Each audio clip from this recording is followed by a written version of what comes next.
Malam itu, Mesir tidak tidur. Api obor menyala di lorong-lorong istana, memantulkan cahaya merah di dinding batu yang dingin. Istana megah itu terasa sesak, seolah menyimpan napas ketakutan. Sebelumnya bantu subscribe, like, dan ketik amin.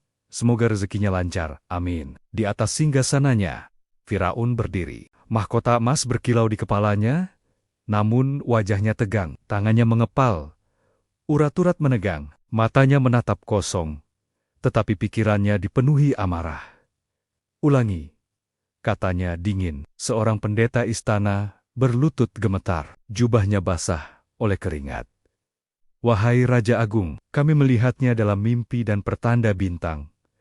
Firaun melangkah turun satu anak tangga. Melihat apa? Pendeta itu menelan ludah. Seorang anak dari Bani Israel, seorang bayi lelaki. Dialah yang kelak akan menghancurkan kerajaanmu. Ruangan membeku. Para pembesar saling berpandangan. Tak ada yang berani bersuara. Mereka menunggu ledakan, dan ledakan itu datang. Apa katamu? Bentak Firaun. Ia menyambar bejana emas dan melemparkannya ke dinding. Dentingannya memantul keras, seperti lonceng kematian. Seorang bayi, Firaun tertawa pendek, pahit. Aku Tuhan kalian, yang paling tinggi dikalahkan oleh bayi. Ia mendekat ke pendeta itu. Langit salah. Pendeta itu bersujud. Wahai Raja, langit tidak pernah berdusta. Hening. Lalu Firaun berbalik, perintahku satu. Katanya pelan, mengerikan. Setiap bayi laki-laki Bani Israel, bunuh. Istana gempar, perempuan biarkan hidup. Lanjutnya dingin, mereka hanya akan melahirkan budak. Perintah itu menyebar lebih cepat dari angin. Tangisan bayi pun menjadi nyanyian kematian. Rumah-rumah Bani Israel digedor. Tentara menyerbu.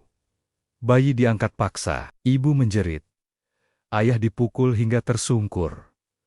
Bukan anakku, jerit seorang ibu sambil memeluk bayinya. Pedang terangkat, darah menyentuh tanah. Langit Mesir menyaksikan segalanya. Di sebuah rumah sederhana, jauh dari istana, seorang perempuan memeluk perutnya yang membesar. Namanya tak dikenal istana, namun dikenal oleh langit. Ia adalah ibu Musa. Ia merasakan tendangan kecil dari dalam rahimnya. Tangannya gemetar. Ya Allah, bisiknya, jika ini anak laki-laki, bagaimana aku melindunginya? Suaminya menatap cemas. Tentara semakin sering datang. Malam itu, ia tak tidur. Dan saat fajar menyingsing, tangisan kecil memenuhi ruangan. Seorang bayi lelaki lahir ke dunia yang membencinya. Musa, ibunya memeluknya erat, seolah ingin menyembunyikannya dari seluruh alam. Diam, anakku, jangan menangis, bisiknya sambil menahan air mata. Namun, hari demi hari, ketakutan semakin nyata. Setiap langkah terdengar seperti kematian. Setiap ketukan pintu membuat jantungnya hampir pecah. Hingga suatu malam, sesuatu memenuhi hatinya. Bukan suara, bukan mimpi, tetapi keyakinan yang tak bisa ditolak. Allah mewahyukan kepadanya, susuilah dia. Jika engkau khawatir, hanyutkanlah dia ke sungai. Jangan takut dan jangan bersedih. Kami akan mengembalikannya kepadamu. Tangannya bergetar, menghanyutkan ke sungai. Ia menatap Musa yang tertidur pulas. Wajah kecil itu begitu damai, tak tahu bahwa dunia sedang memburunya. Air mata jatuh, tapi engkau berjanji, dan keyakinan itu menguat. Malam berikutnya, ia membuat peti kecil dari kayu. Tangannya bekerja dengan hati yang remuk. Kakak Musa menatap dengan mata basah. Ibu, apa yang akan kau lakukan? Ibunya berhenti. Allah menjaganya. Itu sungai. Ibu, arus, buaya. Ibunya menatapnya tegas. Allah lebih kuat dari semuanya. Malam sunyi. Bintang memantul di sungai Nil. Dengan tangan gemetar, ia meletakkan Musa ke dalam peti, mencium keningnya berkali-kali. Jika ini perpisahan, aku titipkan engkau kepada pemilik langit dan bumi. Peti itu dilepas. Air membawa Musa menjauh. Ibunya jatuh terduduk. Dadanya sesak. Tangisnya habis. Sementara itu, peti kecil itu mengapung, menuju tempat yang tak pernah terbayangkan, menuju istana musuhnya sendiri. Dan tak satu pun tentara Mesir tahu bahwa malam itu, kehancuran Firaun telah dimulai. Pagi itu, Sungai Nil mengalir tenang. Cahayanya berkilau diterpa matahari, seperti perak cair yang membentang tanpa ujung. Tak ada jeritan, tak ada kegaduhan. Namun di atas air yang tampak damai itu, sebuah takdir besar sedang bergerak. Sebuah peti kecil hanyut perlahan. Kayunya sederhana, tutupnya rapat. Di dalamnya seorang bayi tertidur pulas. Musa, ia tak menangis, tak bergerak. Seolah seluruh alam menahannya agar tetap diam, agar selamat melewati tempat paling berbahaya di Mesir. Arus membawa peti itu mendekati istana. Tembok tinggi, kokoh, dan dijaga ketat. Tempat yang seharusnya menjadi akhir hidup seorang bayi Bani Israel. Di balkon istana, Asyah istri Firaun berdiri, memandang sungai. Wajahnya lembut, bertolak belakang dengan kerasnya istana. Ia tahu perintah suaminya. Ia mendengar jerit para ibu setiap hari. "Aku tak sanggup lagi," bisiknya. "Berapa banyak bayi harus mati demi ketakutan seorang raja." Tiba-tiba matanya menangkap sesuatu yang mengapung. Apakah itu? Peti? Dayang-dayang mendekat ragu. "Ambil," kata Asyah tegas. Peti itu diangkat dan dibawa ke hadapannya. Asyah menatapnya lama. Jantungnya berdebar tanpa sebab. "Bukalah." Tutup peti terangkat. Wajah seorang bayi terlihat bersih, tenang, damai. Hati Asyah bergetar, air mata mengalir tanpa ia sadari. "Subhanallah, bayi siapa ini?" "Mungkin anak Bani Israel," jawab seorang dayang. Asyah spontan memeluknya. "Jangan katakan itu," katanya gemetar. Ada cahaya di wajahnya. Musa membuka mata. Tatapan itu bertemu dengan Asyah. Dan seketika, seluruh benteng di hatinya runtuh. Langkah berat terdengar. Firaun datang. Mahkota emas. Tatapan dingin. "Apa ini?" "Seorang bayi," jawab Asyah, memeluk Musa erat. "Dari mana?" "Dari sungai." Firaun menyipitkan mata. "Bani Israel?" "Belum tentu." Firaun menatap bayi itu lama. Niat membunuh melintas di benaknya. "Bunuh saja." "Tidak," seru Asyah. "Dia penyejuk mataku dan matamu." "Bagiku," Asyah menunduk, lalu berkata tegas, "Mungkin Allah memberinya manfaat untuk kita, atau kita jadikan ia anak angkat." Ruangan hening. Untuk pertama kalinya, Firaun terdiam. Ia menatap Musa sekali lagi. "Baik," katanya akhirnya. "Lakukan sesukamu." Tanpa ia sadari, ia baru saja membesarkan musuhnya sendiri. Hari-hari berlalu, istana mencari ibu susu. Namun Musa menolak semuanya. Ia menangis, memalingkan wajah. Asyah gelisah. Dari kejauhan, seorang gadis kecil mendekat ke Musa. "Maukah aku tunjukkan perempuan yang bisa menyusuinya?" "Siapa?" tanya Asyah. "Keluargaku." Tak lama kemudian, ibu Musa dipanggil ke istana. Tangannya gemetar. Saat Musa diletakkan di pelukannya, bayi itu langsung menyusu. Tenang, damai. Asyah tertegun. "Engkau akan menyusuinya," katanya lembut. "Kami akan membayarmu." Ibu Musa menunduk. Dengan senang hati, ia keluar dari istana. Dengan bayinya kembali ke pelukan, tepat seperti janji Allah. Dan di balik tembok megah Mesir, tak seorang pun menyadari anak yang kelak menghancurkan Firaun sedang tumbuh di bawah perlindungan musuhnya sendiri. Tahun-tahun berlalu di balik tembok istana Mesir. Bayi yang dulu hanyut di Sungai Nil, kini tumbuh menjadi seorang pemuda. Tubuhnya tegap, bahunya lebar, tatapannya tajam. Namun di balik sorot mata itu tersimpan kegelisahan yang tak pernah benar-benar pergi. Namanya dikenal di istana sebagai Musa, anak angkat keluarga kerajaan. Dibesarkan di bawah atap emas, diajar ilmu para bangsawan.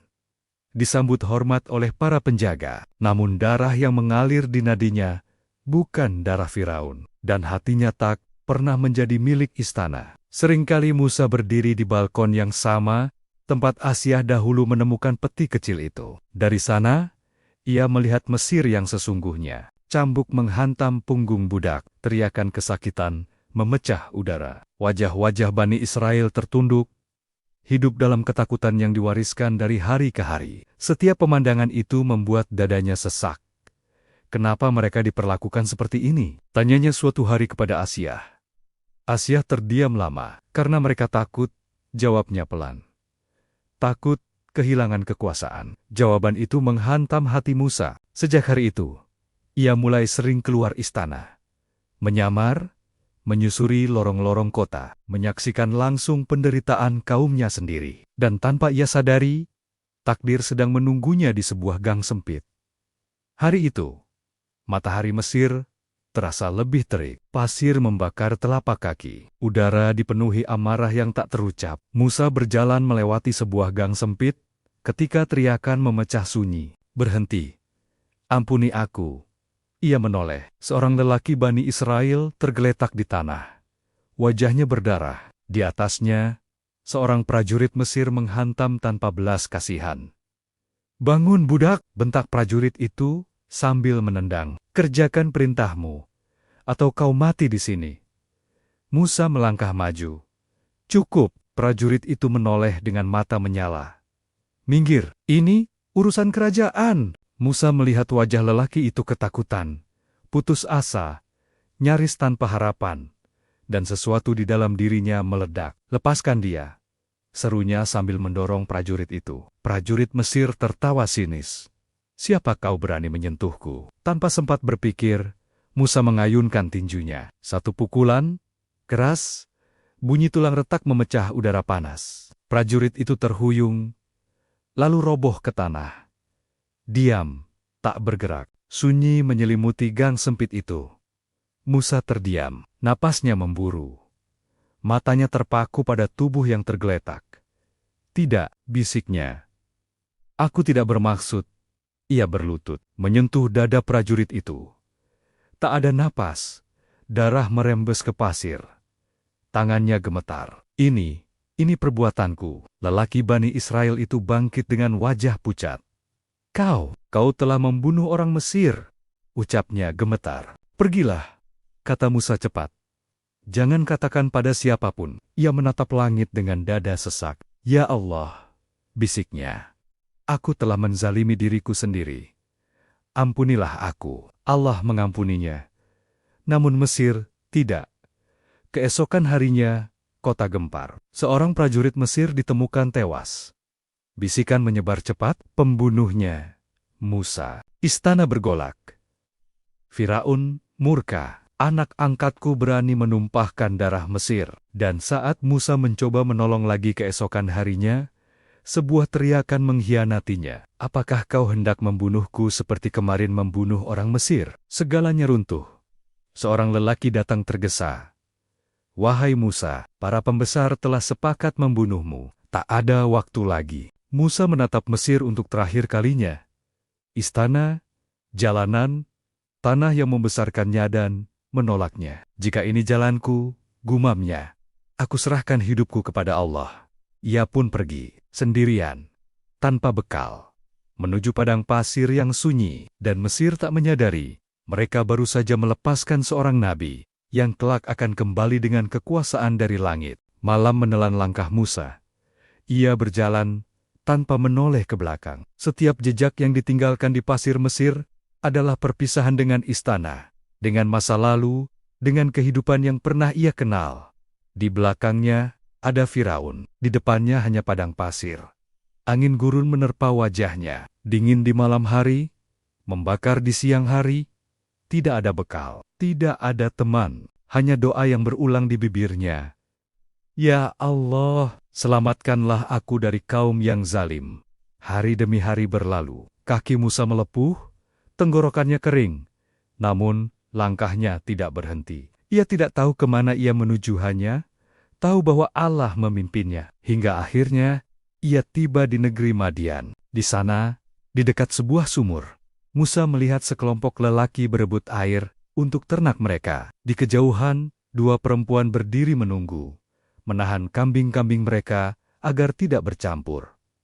Musa mendekat. Mengapa kalian tidak memberi minum ternak kalian? Tanyanya lembut. Kami menunggu hingga para lelaki itu selesai. Jawab salah satu dari mereka. Ayah kami sudah tua, tanpa banyak bicara. Musa maju. Dengan sisa tenaga yang ada, ia mengangkat penutup sumur dan memberi minum ternak mereka. Selesai, ia menyingkir ke bawah naungan pohon, tubuhnya lelah, hatinya kosong. "Ya Tuhanku," bisiknya, "aku sangat memerlukan kebaikan apapun yang Engkau turunkan kepadaku." Doa itu belum lama melayang ke langit, ketika salah satu perempuan itu kembali. Ia berjalan dengan malu-malu. "Ayah kami memanggilmu," katanya. "Ia ingin membalas kebaikanmu." Musa mengikuti, dan dari pertemuan itu, Allah memberinya perlindungan, pekerjaan, rumah, keluarga. Tahun-tahun berlalu. Musa menikah. Hidupnya tenang, jauh dari Mesir, jauh dari darah dan ketakutan. Namun takdir belum selesai. Suatu malam, Musa berjalan bersama keluarganya menembus padang pasir. Angin dingin menusuk, gelap pekat menyelimuti segalanya. Tiba-tiba di kejauhan, ia melihat cahaya. "Api, diamlah di sini," kata Musa kepada keluarganya. "Aku melihat api, mungkin aku bisa membawa kabar atau sedikit cahaya." Ia melangkah mendaki bukit Der. Semakin dekat, api itu tidak membakar, tidak menghanguskan, tidak seperti api dunia. Dan ketika Musa tiba, suara itu datang. Bukan dari kanan, bukan dari kiri, namun dari segala arah. "Wahai Musa," tubuh Musa gemetar. Ia jatuh, tersungkur. "Sesungguhnya aku adalah Tuhanmu," firman Allah. "Maka lepaskanlah sandalmu. Engkau berada di lembah suci, Sua." Musa menangis. Dadanya bergetar. Allah berfirman lagi, "Dan aku telah memilihmu." Dengarkan apa yang diwahyukan. Malam itu, seorang pelarian diangkat menjadi nabi. Tongkat di tangannya diubah menjadi tanda kekuasaan. Tangannya diberi cahaya, dan hatinya dipenuhi amanah yang berat. "Pergilah kepada Firaun," firman Allah. "Sesungguhnya ia telah melampaui batas." Musa gemetar. "Ya Tuhanku, aku takut." Dadaku sempit, lidahku keluh. Allah menjawab, "Pergilah, aku bersamamu." Aku mendengar dan melihat. Api itu padam, namun cahaya di hati Musa tidak akan pernah padam lagi. Ia turun dari bukit Der bukan lagi sebagai buronan, melainkan sebagai utusan langit. Dan Mesir akan segera berhadapan dengan kebenaran yang selama ini mereka tertawakan. Langit Mesir pagi itu terlihat biasa. Matahari tetap terbit dari timur. Angin sungai Nil berhembus lembut seperti hari-hari sebelumnya. Namun, ketenangan itu adalah ketenangan sebelum kehancuran. Di istana megah, Firaun duduk di singgasananya. Mahkota emas bertengger di kepala. Para pembesar berdiri berjajar. Wajah angkuh, dada dibusungkan. "Musa telah pergi," ujar salah satu menteri. "Pengaruhnya telah berakhir." Firaun tersenyum puas. "Tak ada Tuhan selain aku," katanya lantang. "Dan tak ada kekuatan yang mampu menandingi Mesir." Namun di luar istana, sesuatu mulai berubah. Teriakan pertama datang dari pasar. Airnya merah. Orang-orang berlarian menuju sungai Nil. Air yang selama ribuan tahun menjadi sumber kehidupan Mesir, kini berubah warna. Merah, pekat, berbau amis. Seorang ibu mencelupkan kendi ke sungai. Ia menjerit, "Ini darah." Ikan-ikan mengapung mati. Anak-anak menangis kehausan. Para petani jatuh berlutut. Ladang mereka tak bisa diairi. Kabar itu sampai ke istana. Firaun berdiri. "Ini sihir Musa," bentaknya. "Panggil dia." Musa datang dengan tenang. Wajahnya tak menyimpan dendam. "Wahai Firaun," kata Musa, "ini adalah tanda dari Tuhanku. Berimanlah. Bebaskan Bani Israel." Firaun menggertakkan gigi. "Angkat ini," katanya, "dan aku akan mempertimbangkannya." Musa berdoa, dan keesokan harinya, Nil kembali jernih. Namun sebelum air benar-benar kering dari tepian, kesombongan Firaun kembali berdiri. "Aku tetap raja," katanya, dan Musa hanyalah pendusta. Malam itu, Mesir tak tidur. Katak ribuan jutaan muncul dari mana-mana. Melompat ke rumah, masuk ke dapur, naik ke tempat tidur, menempel di pakaian bangsawan. Di istana, Firaun berteriak ketika seekor katak meloncat ke dadanya. "Usir mereka!" teriaknya panik. namun tak ada tempat bebas katak. Bahkan singgasana pun dipenuhi suara kerowak yang memekakkan. Firaun memanggil Musa lagi. "Kami akan beriman," katanya tergesa. "Angkat azab ini." Musa menatapnya lama. Janji raja adalah amanah. Katak lenyap keesokan harinya, dan seperti sebelumnya, janji itu pun mati. Belum sempat Mesir bernapas, datang azab berikutnya. Hama kecil menyerang tubuh. Rambut dipenuhi kutu, kulit gatal tanpa henti. Orang-orang menggaruk hingga berdarah. Anak-anak demam, hewan ternak sakit. Lalu langit menggelap, belalang datang seperti awan hitam, melahap ladang, menghabiskan gandum, menghancurkan kebun anggur. Para petani menangis di tanah yang gundul. Mesir kelaparan. Anehnya di perkampungan Bani Israel, ladang tetap hijau. Para pembesar mulai berbisik ketakutan. Ini bukan sihir. Ini kekuasaan langit. Namun, Firaun tetap keras. Jika Musa benar, katanya, "Mengapa aku masih berdiri?" Penyakit menyerang manusia dan ternak Mesir. Tubuh lemah, napas berat, rumah sakit penuh. Tangisan terdengar di setiap sudut kota. Musa berdiri di hadapan Firaun untuk terakhir kalinya. "Wahai Firaun," ucapnya tegas, "Tuhanku telah memberi peringatan demi peringatan. Bebaskan Bani Israel, atau azab yang lebih besar akan datang." Firaun tertawa, tawa yang dipaksakan. "Pergi," bentaknya, "jika kau datang lagi, aku akan membunuhmu." Musa menatapnya dengan mata yang tenang. "Kalau begitu," katanya pelan, "aku telah menyampaikan." Ia berbalik, melangkah pergi. Dan malam itu, Allah memberi perintah. Di tengah malam, Musa mengumpulkan Bani Israel. "Bersiaplah," katanya. "Kita akan pergi." "Kemana?" tanya mereka, takut. Musa menatap ke arah timur. Allah akan menunjukkan jalan. Ratusan, ribuan, puluhan ribu Bani Israel bergerak diam-diam. Anak-anak digendong, harta seadanya dibawa. Langkah mereka gemetar, namun harapan hidup kembali. Namun fajar membawa kabar buruk. Seorang penjaga berlari ke istana. Mereka pergi. Bani Israel melarikan diri. Wajah Firaun berubah merah. "Kejar mereka," teriaknya. "Kumpulkan pasukan." Kereta perang disiapkan. Pedang diasah. Kuda meringkik. Pasir bergetar oleh langkah tentara Mesir. Dan di kejauhan, Bani Israel melihat sesuatu yang membuat darah mereka membeku. Di depan mereka, laut luas membentang. Di belakang, debu pasukan Firaun mengejar. Bani Israel menjerit. "Kita terjebak." Musa berdiri di depan mereka, tongkat di tangannya. Matanya menatap laut dengan keyakinan penuh.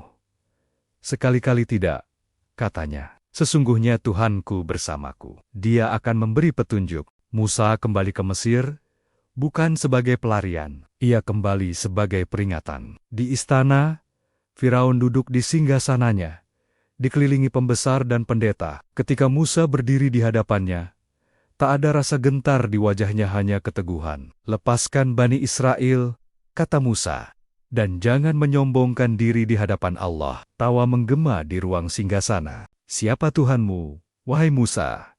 ejek Firaun. "Bukankah aku Tuhan kalian yang paling tinggi?" Musa mengangkat tongkatnya, dan kebenaran mulai berbicara. Tongkat itu berubah menjadi ular besar. Para penyihir Mesir terpana. Mereka melemparkan tali dan tongkat. Sihir mereka tampak hidup, namun saat ular Musa menelan semuanya, kebohongan runtuh di hadapan mata. Para penyihir bersujud. "Kami beriman kepada Tuhan Musa dan Harun." Wajah Firaun menghitam. "Potong tangan dan kaki mereka, salibkan." Namun iman telah menemukan jalannya. Hari-hari berikutnya, Mesir diguncang peringatan demi peringatan. Sungai Nil berubah menjadi darah. Katak memenuhi rumah. Kutu, lalat, penyakit, dan paceklik datang silih berganti. Setiap kali Firaun berjanji, setiap kali azab diangkat, ia kembali ingkar. Kesombongan menutup matanya. Kekuasaan membutakan hatinya. Hingga perintah terakhir turun, "Bawalah Bani Israel keluar pada malam hari." Malam itu sunyi. Langkah-langkah tertahan. Anak-anak dipeluk erat. Mereka berjalan meninggalkan Mesir tanah penindasan menuju kebebasan yang belum terlihat. Namun Fajar membawa teriakan. Kejar mereka, debu pasukan Mesir membumbung, kereta perang mendekat.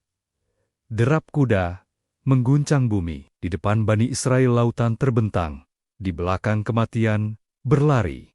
Ketakutan menjalar. Kita akan tertangkap, teriak mereka. Engkau membawa kami untuk mati, wahai Musa. Musa menatap laut, lalu menatap kaumnya. Sekali-kali tidak, katanya tenang. Sesungguhnya Tuhanku bersamaku. Dia akan memberi petunjuk. Tongkat diangkat, pukulan menghantam air, dan sesuatu yang tak pernah disaksikan manusia terjadi. Laut terbelah. Dinding air menjulang di kanan dan kiri. Dasar laut terbuka kering, aman. Angin berhembus menahan air seperti tembok raksasa. Bani Israel melangkah, tak percaya, takjub, takut. Mereka menyeberang. Firaun melihatnya. Matanya membelalak. Kejar, teriaknya. Kita bisa melewatinya. Kesombongan mendorongnya masuk. Kereta demi kereta melaju di dasar laut. Pasukan memenuhi celah yang sama. Namun saat langkah terakhir Bani Israel mencapai seberang, perintah turun, air runtuh. Dinding yang ditahan runtuh serentak. Gelombang menelan kuda, prajurit, besi, dan mahkota. Jeritan hilang ditelan air. Kereta terbalik. Nafas tercekik, dan di tengah kepanikan, Firaun tenggelam. Saat maut menyentuhnya, ia berteriak, "Aku beriman, tiada Tuhan selain Tuhan yang diimani Bani Israel, namun iman di ujung nyawa, bukan iman yang menyelamatkan." Hari itu, laut menjadi saksi bahwa kekuasaan tanpa ketaatan adalah kehancuran yang ditunda. Air kembali tenang, langit cerah, debu menghilang. Musa berdiri di tepi laut, kaumnya selamat, Mesir kehilangan rajanya, dan sejarah mencatat satu pelajaran abadi. Tak ada singgasana yang lebih tinggi dari kehendak Allah. Tak ada tirani yang bertahan di hadapan kebenaran. Dan kisah Musa menjadi bukti bahwa ketika manusia berpihak pada Allah, bahkan laut pun membuka jalan. Sampai jumpa di kisah berikutnya, dan tonton video lainnya hanya di Serambi Kufah. Terima kasih.